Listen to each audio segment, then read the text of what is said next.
फिलहाल अयोध्या में ऐसे हालात हैं कि एक परिंदा भी पर नहीं मार सकता है। अयोध्या की सुरक्षा व्यवस्था की ये तस्वीरें देख आप इस बात को बखूबी समझ सकते हैं। इसी पुख्ता सुरक्षा व्यवस्था का परिणाम है कि आज अयोध्या में 3 संदिग्धों को गिरफ्तार किया गया है। ये अयोध्या में संदिग्ध स्थिति में घूमते फिरते पाए गए। इन तीनों पर जब यूपी एटीएस की नजर पड़ी और उन्हें धर दबोचा गया, तीनों गिरफ्तार संदिग्धों के तार खालिस्तान से जुड़े बताए जा रहे हैं। बताया जा रहा है कि इन तीनों आतंकियों के कनेक्शन खालिस्तानी आतंकी अर्श डाला से है। इन तीनों की गिरफ्तारी के बाद अब यूपी एटीएस और इंटेलिजेंस की टीम तीनों संदिग्धों से पूछताछ में जुटी है।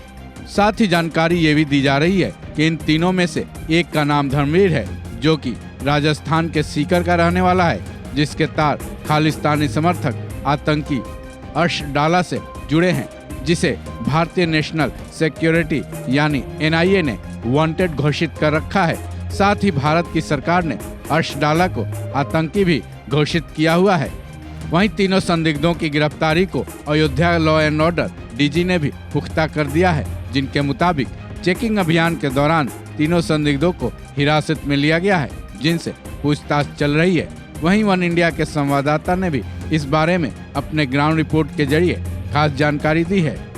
पूरे आसपास के इलाके की देखरेख और किसी भी संदिग्ध परिस्थिति या किसी भी संदिग्ध व्यक्ति के ऊपर कड़ी नजर रखी जा रही है, क्योंकि अभी एक जानकारी सामने आई कि एक संदिग्ध व्यक्ति को पकड़ा गया है जो घूम रहा था इलाके में। उससे पूछताछ की जा रही है और क्या संदिग्ध है उसके बारे में भी चीजें सामने आएंगी धीरे धीरे। लेकिन आप देख सकते हैं एटीएस पूरी मुस्तैदी के साथ बख्तरबंद गाड़ियों में मौजूद है। एक बड़ी संख्या में फोर्स, आपको बता दें कि पूरे प्रदेश से यूपी की जो पुलिस है वो आई है। इसके अलावा कई कंपनियां पीएसी लगाई गई हैं। गौरतलब है कि पिछले साल अर्श डाला के राइट हैंड सुक्खा की जान ले ली गई थी, जो कनाडा में रहता था। उस वक्त सूत्रों ने बताया था कि सुक्खा के हमलावरों के निशाने पर अर्श डाला भी था, लेकिन संयोग से वो उस वक्त सुक्खा के साथ नहीं था, जिससे उसकी जान बच गई थी।